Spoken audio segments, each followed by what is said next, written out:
Aujourd'hui, on parle depuis le tréfonds des chantiers, le fin fond de l'obscur, la surcharge de travail absolue, et pourtant quelque chose de transséculaire, un éclair comme ça qui parcourt les temps.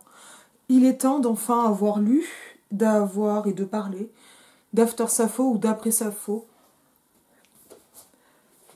Je vais le tenir à l'envers évidemment, de Selby Winschwartz, parce que c'est quand même tellement beau.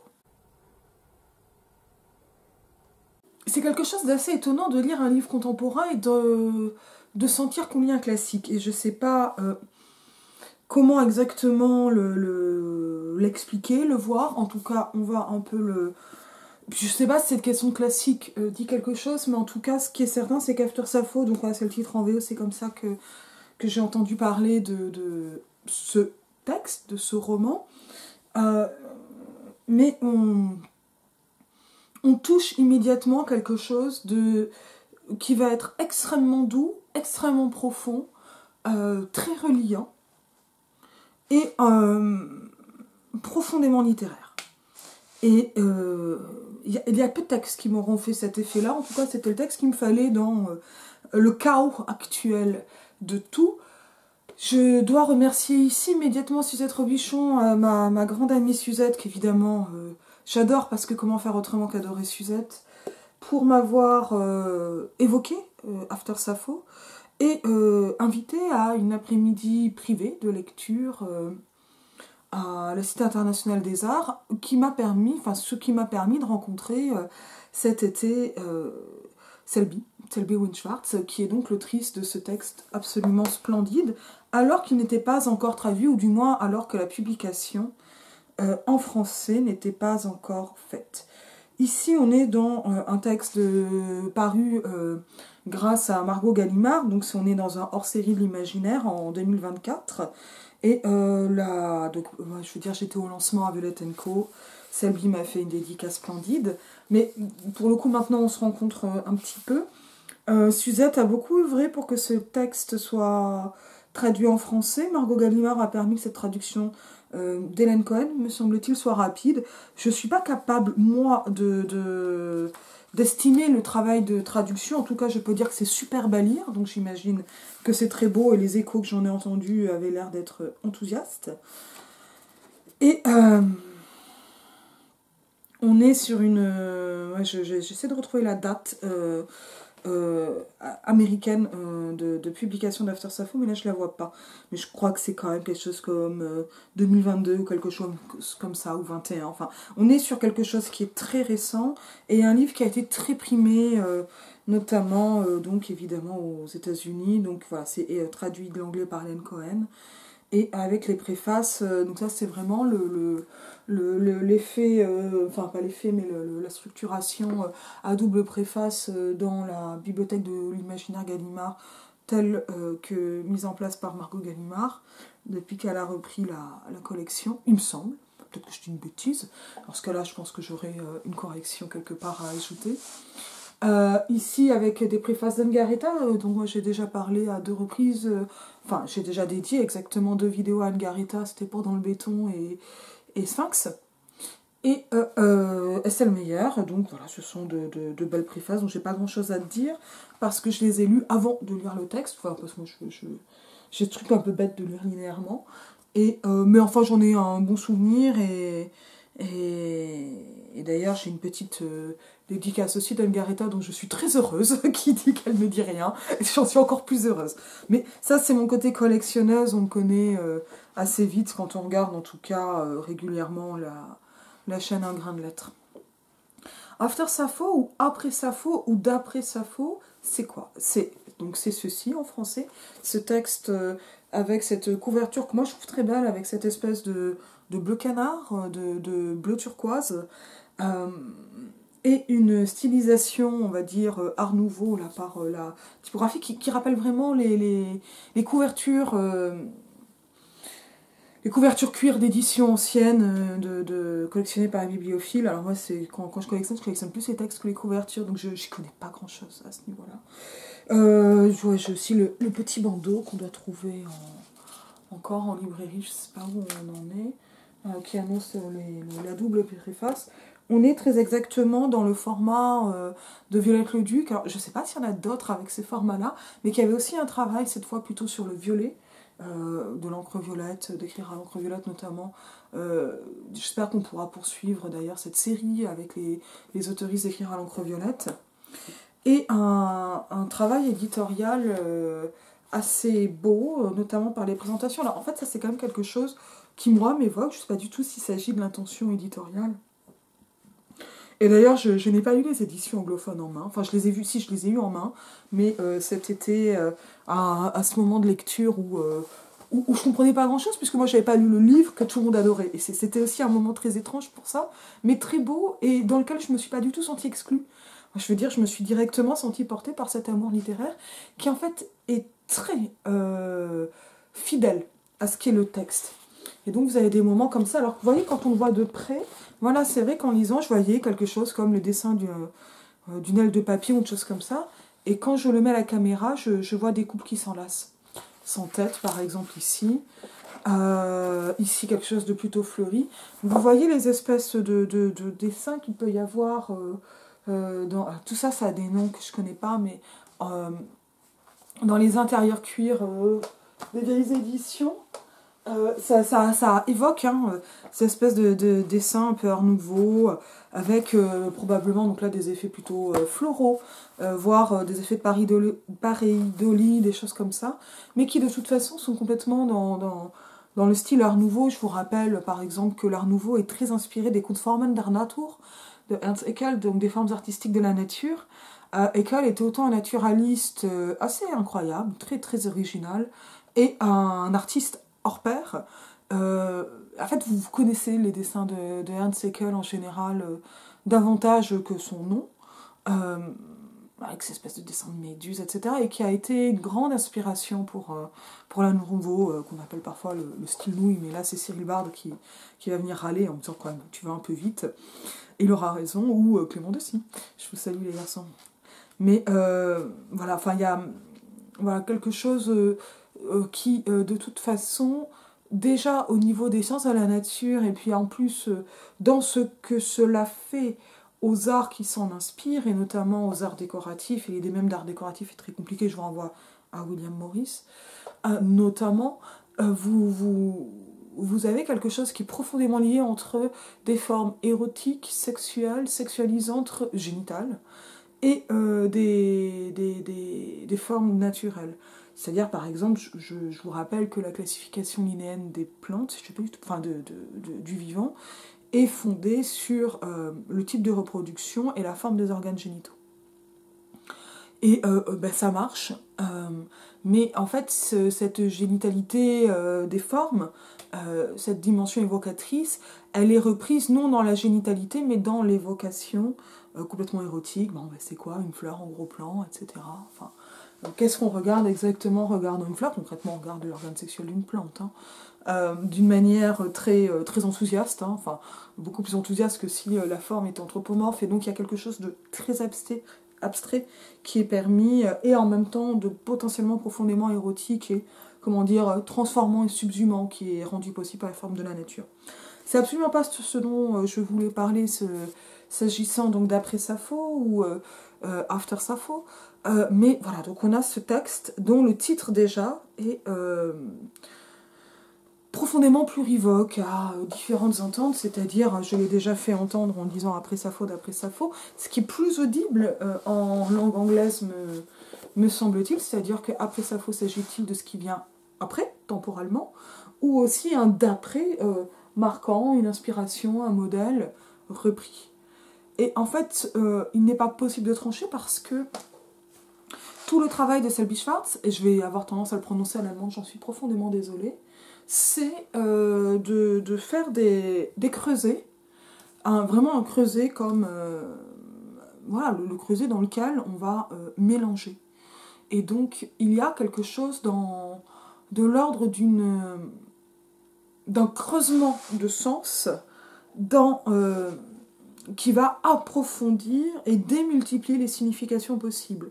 Et donc c'est à la fois après Sappho et d'après Sappho, mais évidemment en même temps avec Sappho, puisque je vous rappelle, quand vous prononcer une négation, vous entendez la chose qui nie est, ce qui est une manière d'exister, quand bien même dans la négation. Après Sappho n'est pas une négation, mais ça permet aussi d'amener cette dimension, on va dire, saphique également à l'oreille. Ça, c'est un titre qui est à la fois, qui serait plutôt thématique, voire historique, et en même temps qui est profondément générique. Je vous rappelle, les titres thématiques parlent de la chose, du propos. Un titre générique, rhématique est un titre générique qui va parler du genre, de la façon dont c'est écrit. Et donc finalement, il y a comme l'invention d'une forme d'écriture. Alors moi, pour moi, ce serait ça. S'il y a un lesbian gaze, pour moi, c'est celui-ci. Mais il y aurait ainsi une forme d'écriture qui serait, ou peut-être pas lesbienne, mais peut-être saphique. Voilà, profondément en tout cas ancrée dans le modèle, la lecture et la communauté autour de Sappho, comme une communauté littéraire, se reconnaissant aussi comme une communauté littéralement et littérairement saphique, voire lesbienne. Et le mot apparaît. En tout cas, c'est de ça dont il s'agit, et cela, il ne le s'agit que par des espèces de touches. Alors, ça n'est pas rien que de donner le nom, ou d'inscrire un nom d'une poétesse, qui est la plus grande poétesse, et en même temps celle qui est la moins connue, dans son titre. Sappho, c'est elle, et on la connaît souvent par cette mosaïque, alors c'est elle. C'est-à-dire que, traditionnellement, on considère que dans cette mosaïque qui est conservée à Pompéi, qu'il s'agit ici d'un portrait de Sappho, notamment parce que c'est aussi une femme belle avec des instruments d'écriture et quelque chose d'un peu rêveur, évocateur, érotisant, ça je sais pas, peut-être, voilà. Mais en tout cas, moi ça c'est un portrait que j'ai connu sans savoir qu'on le rattachait à Sappho. C'est une image qui nous accompagne, alors qui nous accompagne d'autant plus qu'on est maintenant à un âge de reproductibilité technique, hein, donc ça, je veux dire, c'était dans mon bouquin de latin, quand j'étais au collège. Mais je n'avais aucun souvenir, je ne me souviens pas avoir vu cette mention d'au moins d'une attribution à Sappho, qui a été donc ici vraiment reprise dans le travail éditorial et bleutée avec ce même bleu. Tiens, d'ailleurs, quelque chose que j'aime beaucoup, c'est qu'on a beaucoup de pages comme ça, qui sont, j'ai envie de dire normales, en tout cas attendues, et d'autres moments où on a un bleu dans la tranche. Et ça, c'est assez incroyable comme dans le travail éditorial. Alors là, ça, je sais pas comment c'est fait. Ça a l'air d'être fait par des effets de moucheté, en fait. C'est-à-dire, moi, ça me donnait l'impression qu'il y avait une espèce de rayonnement ou d'irradiation d'un bleu très tranché au fond. Mais en fait, en regardant de près, je vois qu'il y a un effet un peu moucheté, un peu sérigraphie, qui se diffracte, mais en tout cas qui va donner cette impression de rayonnement. Moi, j'ai l'impression d'une couleur pure qui rayonnait. Et je trouve comme ça que cette espèce de rayonnement va parfaitement avec le propos d'après Sappho.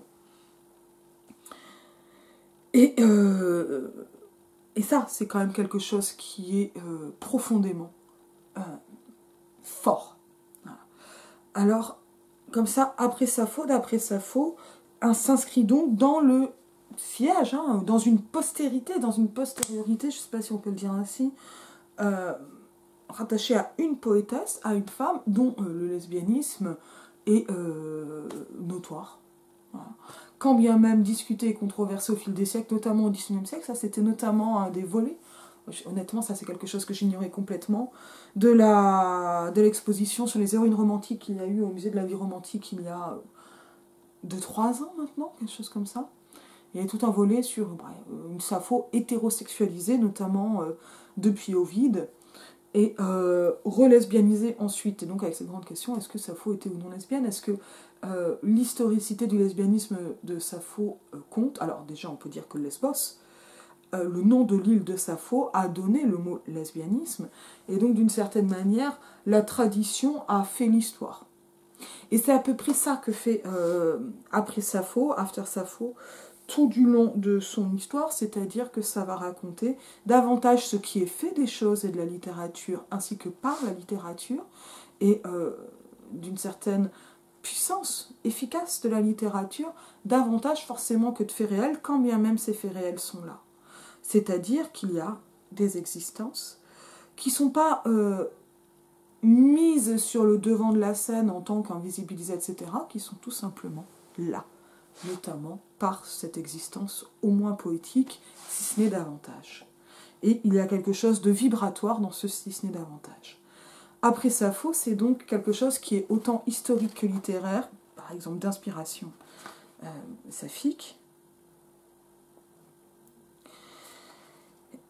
Et donc, bon voilà, on a les belles préfaces, voilà, qui commencent, donc Garetta est le meilleur, et ensuite, ce départ, alors moi je ne suis pas italianisante, a tutte voce siete Linapolletti, ce qui signifie à vous toutes, avec un point milieu, c'est très important le point milieu en fait, j'aurai l'occasion d'en reparler, qui est Lina Poletti. Et moi je ne connaissais pas Lina Poletti, mais en fait c'est la première femme, en tout cas elle est considérée comme la première femme qui se soit déclarée comme lesbienne en Italie. Et là on est vers 1900. Les problèmes d'Albertine sont, du point de vue du narrateur, A, le mensonge, B, le lesbianisme. Et du point de vue d'Albertine, A, être retenue prisonnière dans la maison d'Albertine. Anne Carson, Atelier Albertine. Là, on va avoir donc d'abord ce qu'on appelle explicitement une dédicace, et cette dédicace, elle relie une figure historique à une communauté de lectrices qui finalement désigne dans l'identité un phénomène de reconnaissance, ce qui s'appelle le génitif du souvenir, et Anne Garetta en parle pas mal dans sa préface.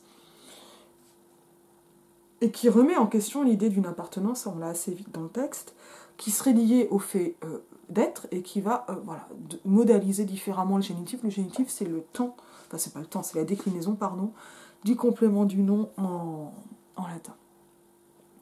Donc, j'imagine en grec, mais moi je parle pas grec, enfin, je n'écris pas le grec ancien. Et donc là, ce qu'on a ensuite avec cette épigraphe, c'est ce double mouvement, ou cette inversion de point de vue. Moi, je ne parle pas de gaze pour les individus. Pour moi, le gaze, c'est vraiment quelque chose de l'ordre d'une vision du monde collective, mais dans laquelle, dans ces points de vue individuels, vont se reconnaître d'autres choses. C'est-à-dire qu'au-delà de la dimension idiosyncrasique de ce qui est raconté dans la recherche, peut se retrouver quelque chose qui serait de l'ordre de l'amour, de l'hétérosexualité, du conflit, etc. Donc là, bon, je vous laisse dériver et décliner selon ce que vous voulez, mais qui, ici, est très précisément ancré et situé par la question, le point donc, du mensonge et du lesbianisme, rattachés l'un à l'autre, comme des vies cachées ou des vies impossibles, finalement, en juxtaposant ces deux problèmes, et on peut voir aussi dans quelque chose qui est plus ou moins mythifié, plus ou moins réel, de la part du narrateur proustien, quand ce que l'on va avoir, et qui en tout cas est autonome du narrateur, et ne porte pas atteinte, en tout cas directement, ou n'est pas une violence faite au narrateur, mais qui est considérée comme telle par le narrateur, et qui a son envers dans cette dimension, on va dire, carcérale, dans le fait d'être prisonnière. J'ai jamais trop lu Anne Carson, donc ça je peux pas trop le reprendre, et on va avoir un prologue. C'est beau, hein, comme ce travail de couleur. Bon, moi, le reproche que je peux faire, mais ça va pas être une nouveauté comme ça, c'est comme pour Violette le Duc, c'est que ce sont des livres qui sont très fragiles, en papier, un peu volumineux.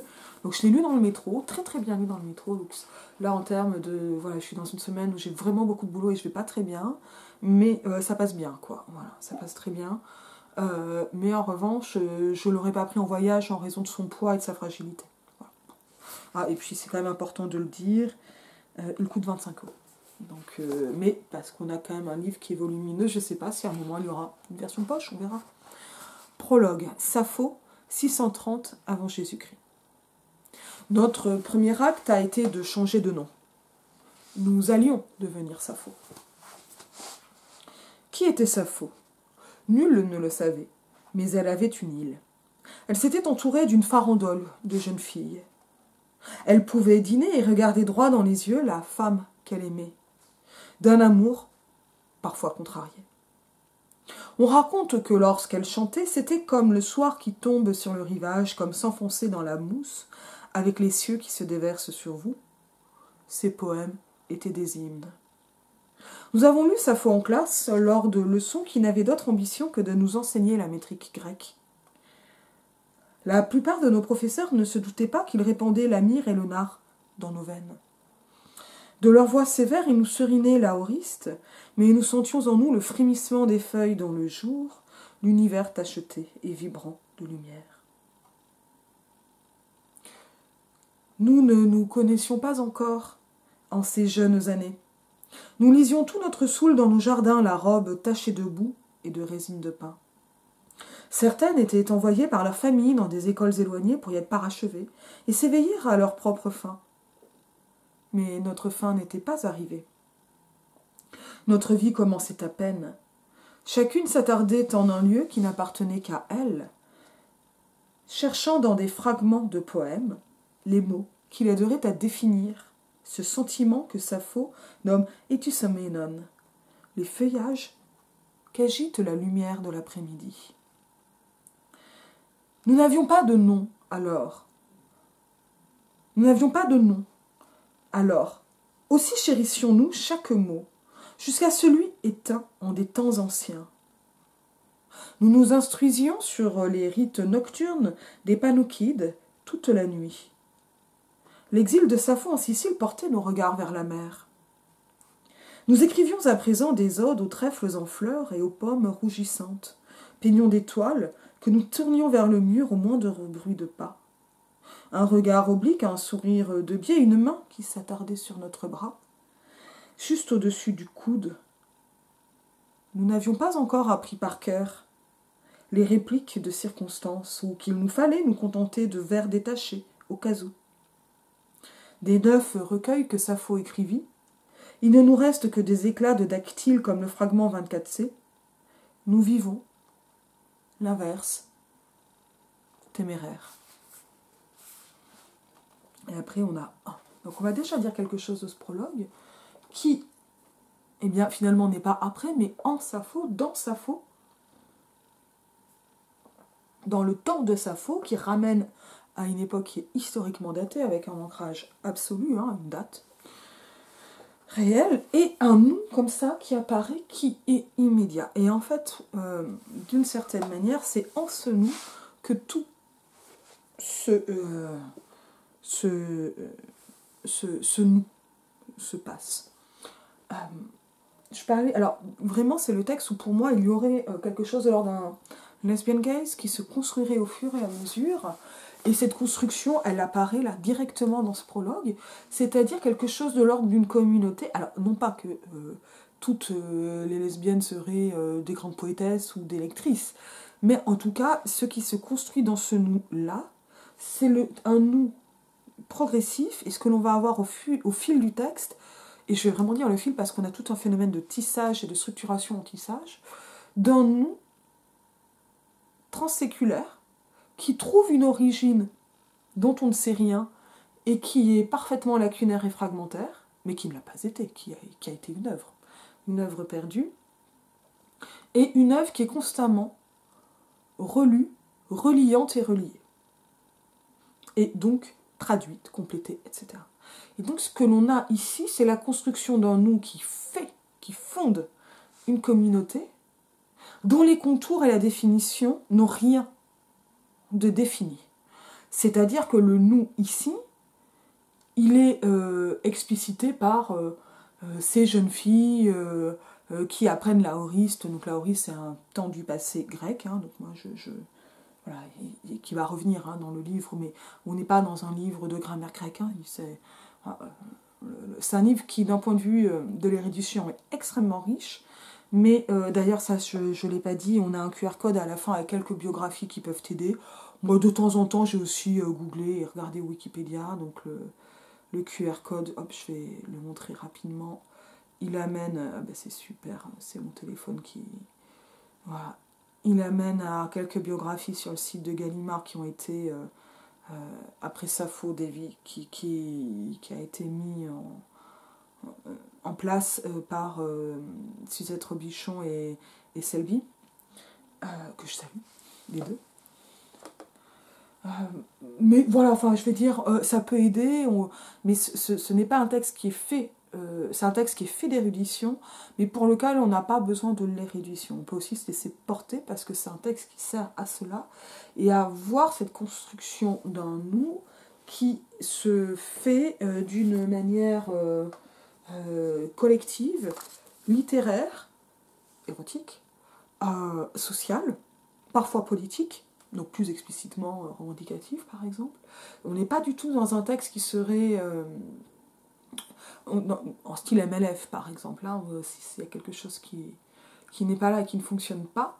Mais alors pour moi c'est l'exact équivalent de La femme et la nature de Suzanne Griffin pour le féminisme et pour l'idée d'avoir un nous les femmes qui serait un nous femmes, nous sorcières, nous féministes, nous femmes s'opposant et résistant.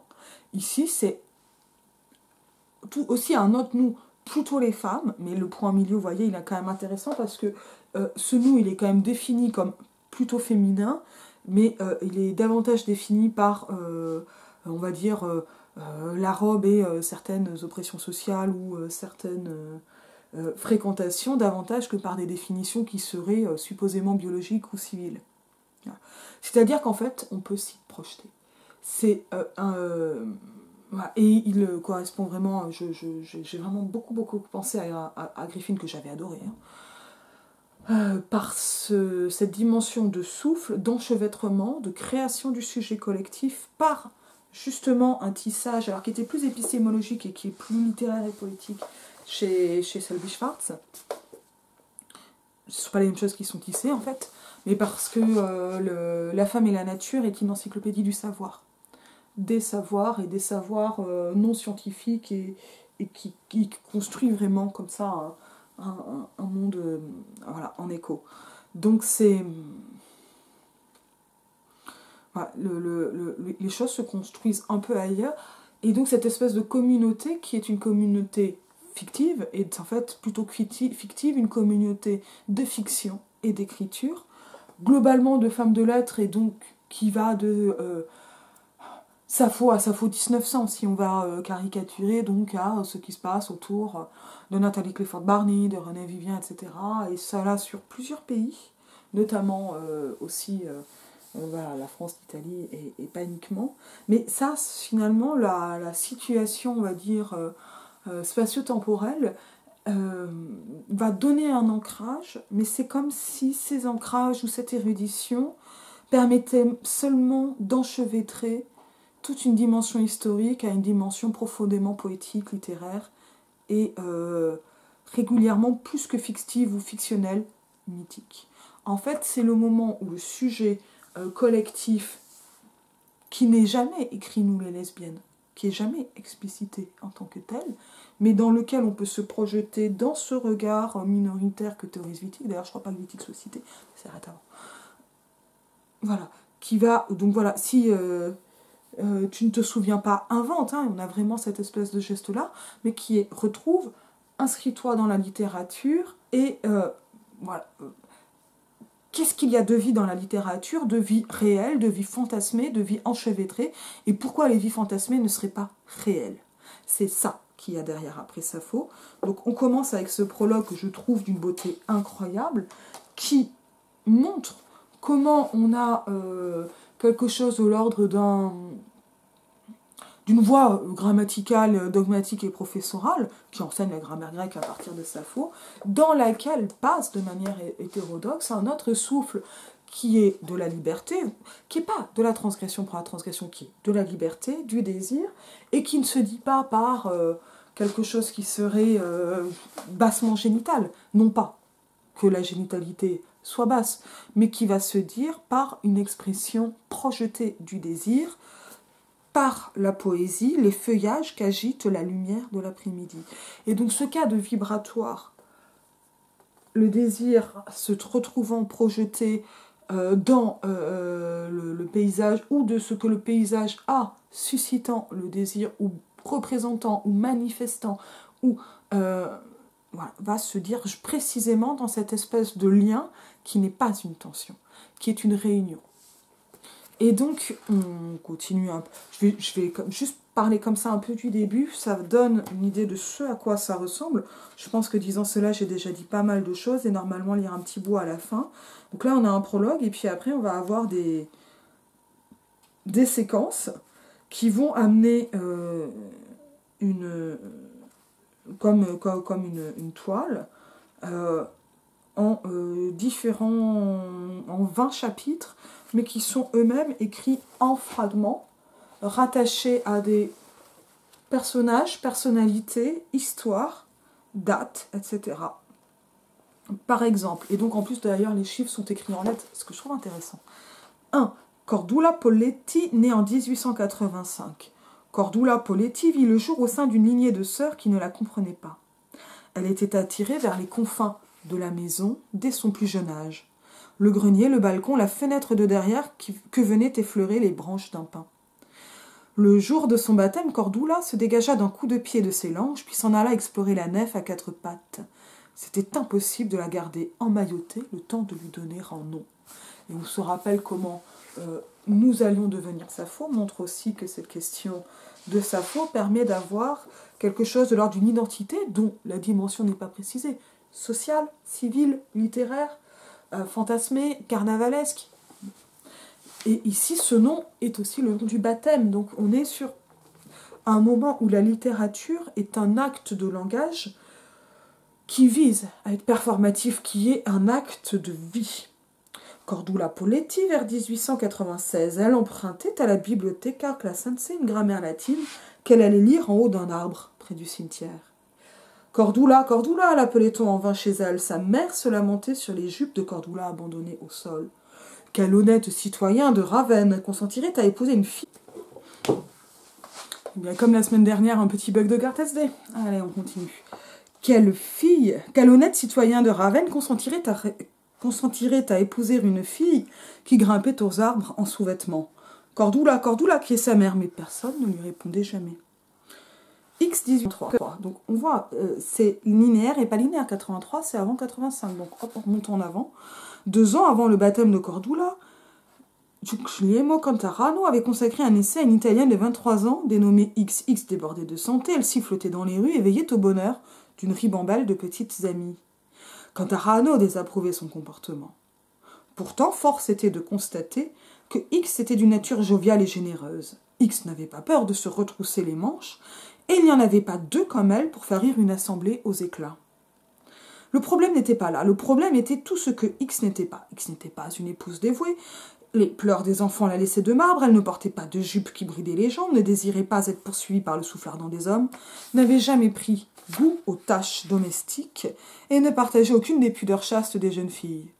Quoi que fût X, il fallait s'en prémunir à tout prix, écrivait Cantarano. On fit enfermer X à l'asile et les mères italiennes reçurent pour consigne de surveiller les signes de perversion chez leurs filles. Les mieux formées d'entre elles mettaient encore en garde Cantarano, pouvait finir comme X, qui, bien que pourvu d'un appareil génital en apparence normale, avait cherché une nuit à mettre le feu au domicile familial. C'est Poletti vers 1897. Sourde aux appels de sa famille, elle grimpait en haut de son arbre. Depuis ce havre feu, elle avait vu sur le cimetière les tombes des poètes avec leurs couronnes de laurier gravées de vers à leur gloire, celles des simples mortels énumérant pour tout accomplissement les noms de leur progéniture et d'une épouse endeuillée.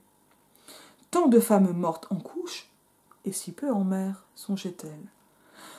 Son esprit était un lacis d'odes lyriques et de verbes non conjugués. Les vers d'Ovide nécessitaient de remonter, comme on dévide une bobine, à l'objet qui accomplit l'action. Et par quelle main intrépide. Chaque épithète, dûment reliée à sa source, donnait à voir le divin dans les coulisses de la vie humaine. En haut de son arbre, elle attendait bruisser allègrement dieux, chouettes et serpents ailés. Son livre de latin terminé, elle passa au grec, elle veillait tard et avec délice. Elle n'était pas du tout une Cordula. Lina Poletti, vers 1899. Et donc, boum, fragment. Elle se choisit un nouveau nom au crépuscule du siècle. Cordula ressemblait trop à corde. Lina évoquait une ligne vive et claire. Une main effleurant une rangée de boutons. Lina était celle qui lirait Sappho. Lina et sa famille habitaient via Ratazzi, non loin de la tombe de Dante. Une tombe est un lieu de mort enfoui dans le sol et surmonté d'une pierre gravée de petites entailles, formant des mots. Lina composait jusque tard dans la nuit des vers destinés à la sépulture, moins pour Dante, mort en 1321, que pour les incisions que laissaient les mots dans des matières immuables. Il s'écoulerait de longues années avant que nous entendions parler de Lina Poletti. Elle connut une enfance solitaire, les constellations solennelles d'un ciel de nuit pour seule compagne. Chez elle, c'était toujours le même refrain. « Cordula, Cordula !» Mais Lina n'entendait que le silence des étoiles. Un jour viendrait où elle traduirait Sappho sans l'aide d'un dictionnaire, où elle saurait qu'elle est des nôtres. En ce temps-là, c'était un miracle que Lina n'ait pas, comme X, mis le feu au domicile familial. Et ça continue. Alors, on va dire 2-3 choses. Une naissance qui commence par une naissance, c'est un baptême qui ne se produit pas. Et on voit bien que le véritable baptême, ça va être le baptême choisi par la littérature et par, en particulier, la lecture de Sappho. Et en même temps, s'enchevêtre ainsi une histoire anonyme, impossible, d'ailleurs pas forcément réelle. Lina Poletti a existé, hein, avec mais qui va être très détaillée, très attentive, et qui ressemble à même d'ailleurs à quelque chose de l'ordre d'un soin, pourtant dans l'anonymat absolu, et qui va comme ça revenir en permanence et s'élargir de plus en plus en se tissant de référence en référence de l'une aux autres, et qui tisse comme ça des relations intersubjectives en s'enchevêtrant ou en s'opposant par le jeu comme ça des juxtapositions, avec un moment qui n'est pas une voix de l'histoire, mais qui est celle d'un autre auteur, qui n'est pas du tout un auteur after Sappho, hein, celle de ce Ravazza, là j'ai déjà oublié son nom, et donc d'une X qui restera anonyme, qui montre que donc il n'y a pas de première, parce que Sappho on la connaît pas vraiment, et que Sappho lu, et que là on a avec X aussi une autre lesbienne, mais on n'a pas besoin du mot, on nous raconte ces relations, et comment elle ne peut vivre, et comment l'autre ne pouvant vivre, vivra quand même.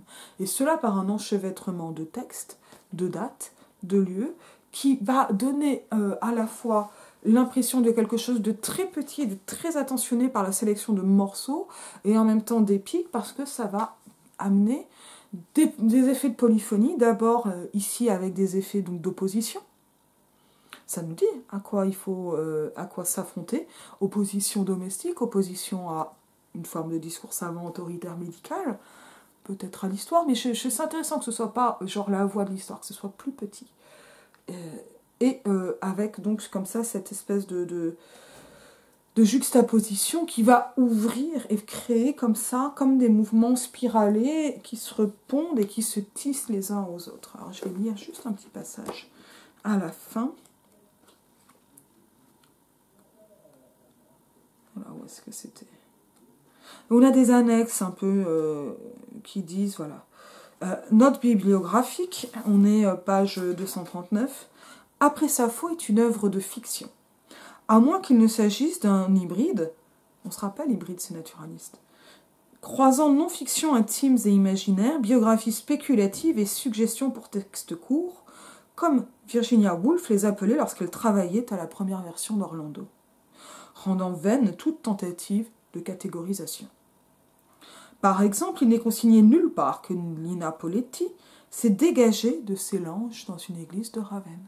Donc là, ici, l'attention au détail n'est pas historique. En fait, c'est la création d'un mythe sur quelqu'un qui n'existait pas beaucoup, qui a existé historiquement. Et voilà. Alessandra Ceni, qui a travaillé sans relâche pour retrouver les traces historiques de Lina Cordula Poletti, se demande dans la conclusion de son livre Gli occhi eroici, et je suis vraiment désolée, Sibilla al ramo e l'onora 12, Cordula Poletti, una storia d'amore dall'Italia della belle époque, si en réalité Lina n'avait pas voulu se perdersi dans l'obscurité afin de rendre possible ses futures réincarnations. Et ça va ouvrir progressivement cette espèce de dimension de vie obscure, minuscule, entrecroisée, possible et choisie, on est aussi dans des vies qui sont choisies, elle va aller, et donc on n'est pas du tout sur enfin là, après Sappho, où la vie saphique n'est pas une vie exclusivement sexuelle. C'est une vie qui peut se définir par ce que Adrienne Rich appelle le continuum lesbien, mais c'est avant tout une vie qui se choisit dans toutes ses dimensions existentielles, et donc je n'arrête pas cette liste, donc existentielle, sociale, érotique, littéraire, poétique, etc., mais aussi historique, et qui se traduit poétiquement, littérairement, / historiquement, à peu près comme donnant vie finalement à Orlando de Virginia Woolf, ou se traduisant, alors c'est pas exactement, c'est très proche d'Orlando en fait, dans la mesure où Orlando est une biographie fictive menée sur plusieurs siècles et présentée comme profondément historique. Et donc on a comme ça ce jeu permanent, alors Orlanda change de sexe, littéralement, au milieu du livre. Ce qui se passe dans After Sappho n'est pas aussi magique ou fantastique, ou merveilleux, mais c'est quand même très très proche de Virginia Woolf, à savoir que ce nous, dans lequel moi je verrais un lesbian gaze, se traduit par la création, non pas d'un personnage, mais d'une communauté, se reconnaissant dans différents personnages qu'ils aient ou non existé. Et c'est ça que raconte After Sappho, c'est ces existences d'une vraie vie qui est ailleurs, qui parfois se vit, qui permet à d'autres vies de se vivre, d'exister et de se raconter comme de se chanter. Je vous dis à bientôt.